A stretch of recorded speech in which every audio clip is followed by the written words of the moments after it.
What's going on, diamonds and gents? This is Miss Trey, that Jimmy. You are watching Gem Spot TV.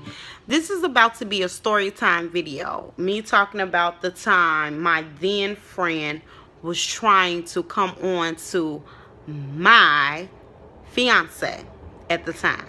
All right, let's go. So at this particular time, I was working at Office Depot. I was working on the road. I was worked on the remodel team as a detail specialist. Anyway, not to get into all of that. So I was traveling a lot, all expense paid. They paid for everything for us to travel or whatever.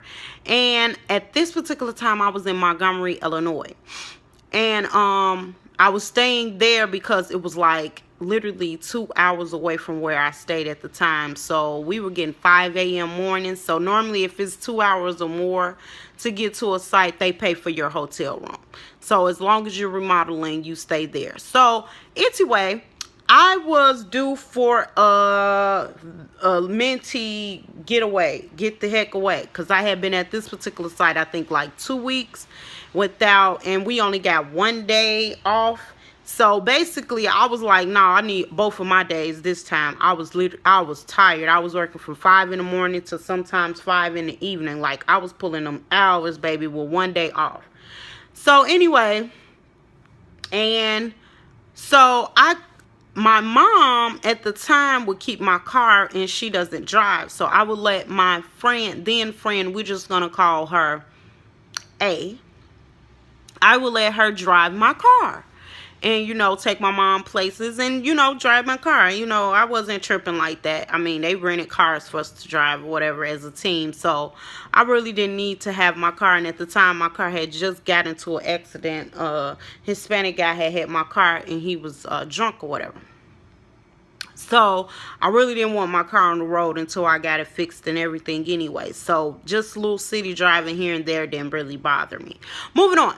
So at the time, I didn't really trust my fiance to drive my car because he was just doing, when you young, you do careless stuff. And so he was just doing careless stuff at the time. And I was like, nah, I really don't need more tickets and all this and that. So I'm going to let her, take the car and use it or whatever.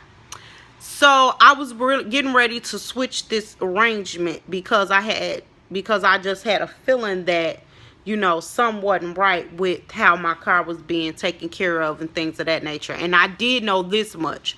I knew he would take care of my car better than her. So I was like, well, I'm going to need you to pick him up and he's going to come out here and pick me up. Oh, no. This is her. Oh, no. I want to come. I want to kind of get away. And at the time, she was married to a woman. Or how I know it wasn't legal then. This was like in 2000 and I want to say 5.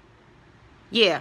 So I know it was, or 6. It wasn't really legal then, but it was some type of y'all get together arrangement. I don't know if you guys know from the LGBT community what it's called. You could drop it down below.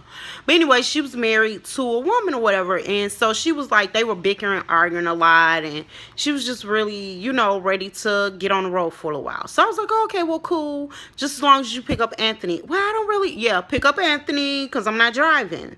And, once I get in the car, I would like for him to drive, whatever. So she picks up my fiance and they're driving in a car, and the chick the whole time is trying to come on to him. Like, she went as far as, when we get there, you should get her hotel key or whatever, and just really just real out her body with it or whatever. So they get there.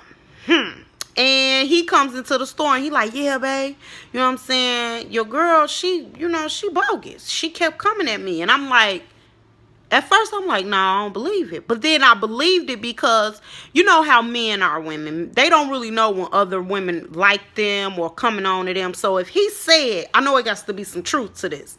So I was like, oh, okay, I'm going to fix this B. I said it. Yes, I did. I was ready to cuss her then. Oh, yeah, I think I kind of cussed her out, but let's go. So I tell her, I'm like, yeah, come on. Well, you going to come upstairs with me and help me pack, even though I was already packed, boo. Okay?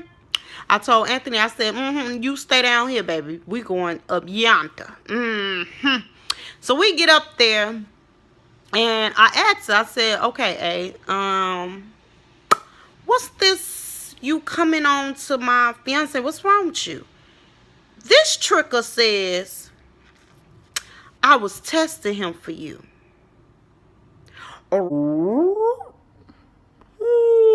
Run that back one more again. Did you just say you was testing him for me?